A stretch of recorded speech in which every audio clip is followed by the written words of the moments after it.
AIIMS ആശുപത്രിയിലെത്തിക്കും. യെച്ചൂരിയുടെ ആഗ്രഹപ്രകാരം മൃതദേഹം പഠനാവശ്യങ്ങൾക്കായി എയിംസിന് വിട്ടുനൽകും.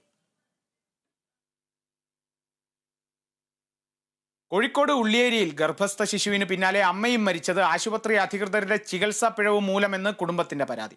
Malabar medical college ആശുപത്രിക്കെതിരെയാണ് പരാതി ഉയർന്നിരിക്കുന്നത്. സംഭവത്തിൽ അത്തോളി പോലീസ് അസ്വാഭാവിക മരണത്തിന് കേസെടുത്തു.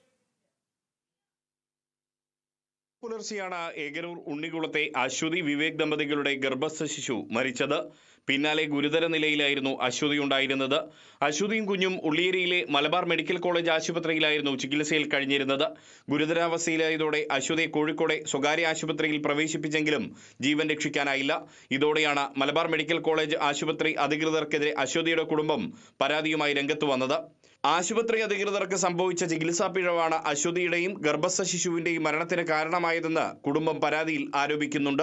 ഇത് സംബന്ധിച്ച പരാതി അത്തോളി പോലീസിനാണ് നൽകിയത്. അത്തോളി പോലീസ് അസ്വാഭാവിക മരണത്തിന് കേസെടുത്തിട്ടുണ്ട്. സംഭവത്തിൽ അന്വേഷണവും തുടങ്ങി. Riyas KMR, Kerala vision news, Kozhikode.